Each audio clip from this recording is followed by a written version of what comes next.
So this story is coming from Gizmodo. The first GPU out of China can't compete against NVIDIA yet. So this is a gaming GPU that has come out of China. Apparently it is for sale. You can slot it into your PC and you will get a GPU that's about the equivalent of a 6-year-old GPU for your gaming. Now, one of the important things I want you to be thinking about is when I say it's a 6-year-old GPU, is many times when we talk about Chinese technology and we talk about it being in the past, there's this idea of we are in 2026 and they're in 2006, so obviously our technology is so much better. But even if we go with the concept that this is only 6 years, it's not 5 years or 4 years or 3 years behind NVIDIA, let's say it is actually at the 6-year mark, one of the things to be thinking about here is that puts it at about the level of 2020. Oh, look around your office, look around your environment. How much technology do you have around that is basically from the 2020 era? And one of the questions to ask yourself is it doing the job that it needs to do, right? For me, when I'm gaming, I do not have a gaming PC. I do not buy a gaming GPU. I have a PlayStation 5, and it works great. Basically, it's using probably 7 or 8-year-old technology at this point in time. And frankly, the PlayStation 5 is just perfectly peachy as far as I am concerned.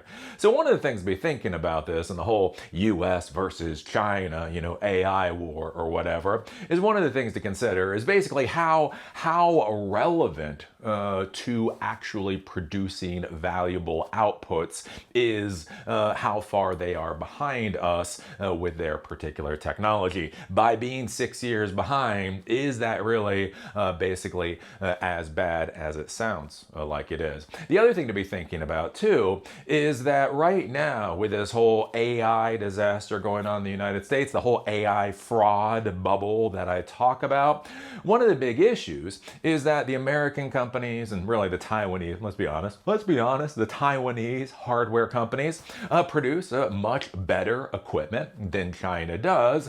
And in a normal market, right, a normal macroeconomic environment, basically the Chinese equipment probably would not have much of an in to a lot of consumers, right? Why am I going to bother buying the equivalent of a 6-year-old GPU when I can just go out to Best Buy and buy a 3-year-old GPU or a brand new GPU or whatever else? Why would I risk buying, Chinese memory? So there are now Chinese companies that are putting out memory when I could go out and I could buy Crucial, or I could go buy Samsung, or I could buy one of these other companies that I trust, right? Well, one of the interesting things going on right now with this whole AI disaster is that in the Western world, all of the normal hardware has been sucked up by the AI insanity, right? I think it was Crucial. Was it Crucial?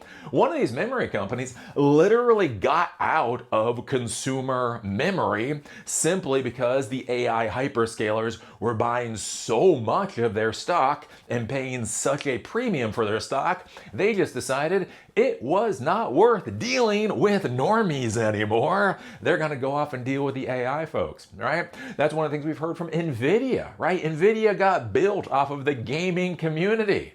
But as we say in the business world, the people that got you to where you are not necessarily the people to get you to where you're going. Sometimes you've got to leave the people that got you here behind. And that appears to be what NVIDIA is doing, right? From what I understand, again, I am not a big PC. I'm not a PC gamer at all. And I don't really focus a lot on the consumer GPUs. But from what I understand, NVIDIA, Jensen Huang, is backing off on consumer grade GPUs because there's so much money in the AI space. And so one of the things I always talk about in the business world and in really anything in life, right, is it's always options. If I can buy pretty good modern NVIDIA hardware for a price point that I can afford, why am I going to bother with the Chinese equipment?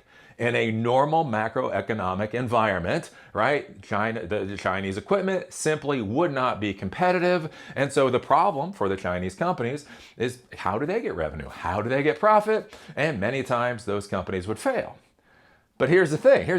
If NVIDIA is literally backing off of supporting consumers, if memory companies are backing off of supporting consumers, if the equipment that's actually available gets sucked up by the AI hyperscalers, all of a sudden, it's not a question of whether or not I'm going to go to Best Buy and buy a pretty adequate NVIDIA GPU.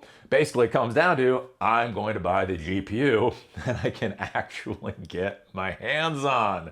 And here's the interesting thing, right? If the only GPU a lot of people can get their hands on are going to be these Chinese GPUs, right? That's going to drive demand to the Chinese GPU manufacturer, which is going to be revenue, which is going to be profit, which means they're going to dump more money into art research and development and all of that kind of stuff, which means they're going to come out with better GPUs.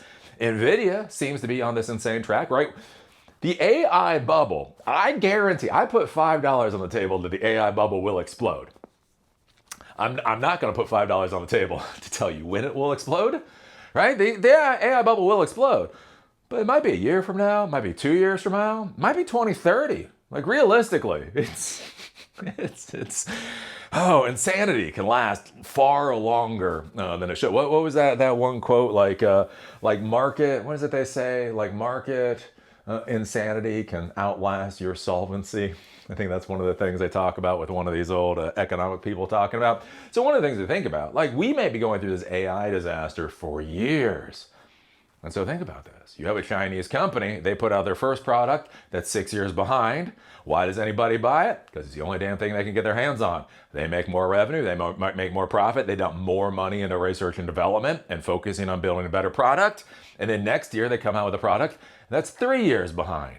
And the year after that, they come out with a product that's a year and a half behind. The next year they come out with a product that's basically on par. NVIDIA realizes that they have to start focusing on consumers again. At this point in time, a few years has gone by, and the consumers are pissed.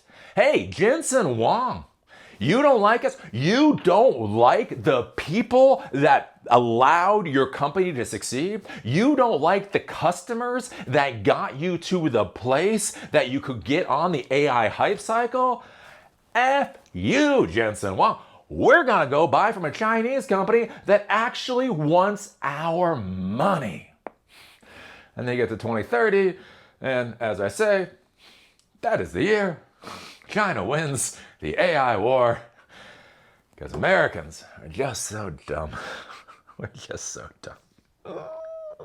But anyways, so this is an interesting story out of Gizmodo, basically talking about this. The first wholly China-made graphics card, unfortunately, won't usurp NVIDIA or AMD anytime soon. Maybe it doesn't have to. With GPU and memory prices making building a PC a losing proposition, Chinese brands just have to prove that they can take over from companies that have all but abandoned the consumer PCs. That's the thing with these Chinese companies. They just have to actually sell a product that kind of sort of works. Again, it's options. You're gonna buy what you can get your hands on.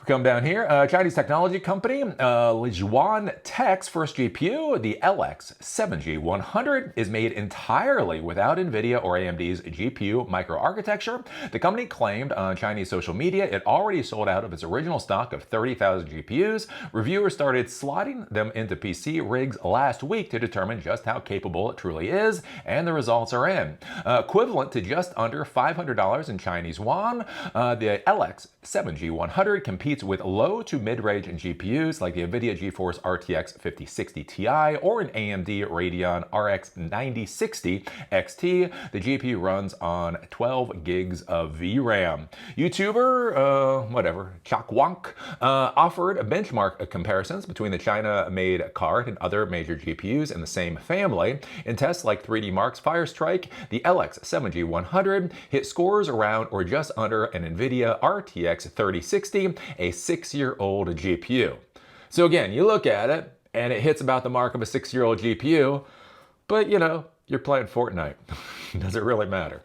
In games, average frame rates for Cyberpunk 2077 are running at 1080p on medium graphic setting with FSR3 upscaling and frame generation enabled only equaled around 88 average frames per second, and RTX 4060 can get around 232 average frames per second. That's one of the interesting things too with this. Again, I'll listen to what the gamers have to say out there.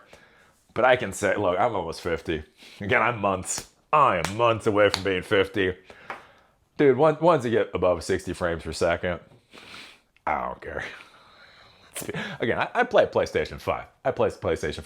I do think that's going to be one of the interesting things with this kind of thing too, is as these Chinese technology products come out and we see quote unquote subpar performance, right? That's what we hear, right? Look, the cards that you can get from NVIDIA, if you can get them from NVIDIA, get 232 frames per second. This Chinese crap gets 88 frames per second.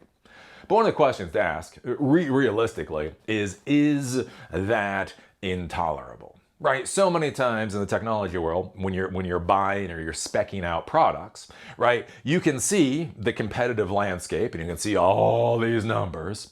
But really what it comes down to is basically what is tolerable. I think about this with surveillance systems, back when we sold surveillance systems.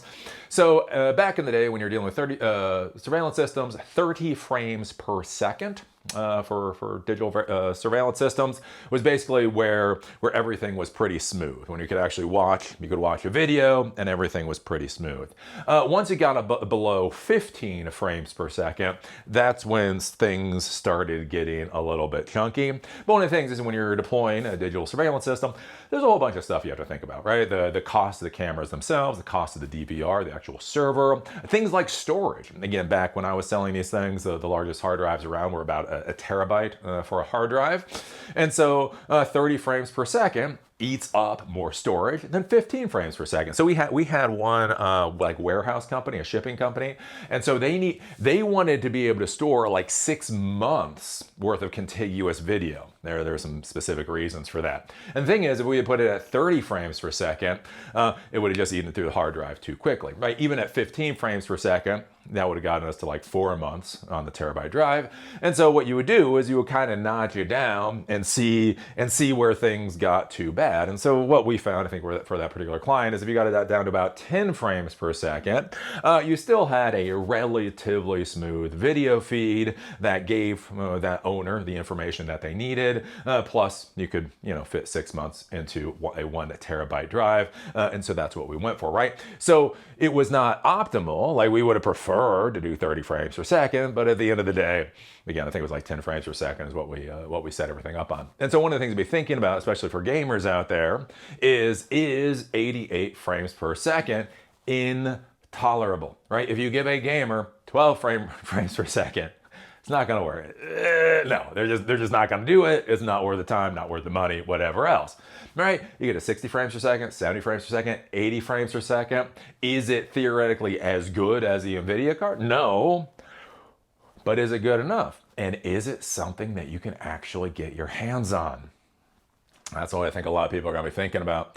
Let's see here. What makes the LX7G100 interesting, despite poor performance, again, their thought on poor performance is how it's a full-fledged GPU compatible with Windows and DirectX 12, as well as the latest Vulkan, OpenCL, and OpenGL gaming APIs. The market has been dominated by NVIDIA, to a lesser extent AMD, and to an even smaller degree, Intel. Yep, Intel makes GPUs. I swear they do. I swear. I saw one out of the corner of my eye once.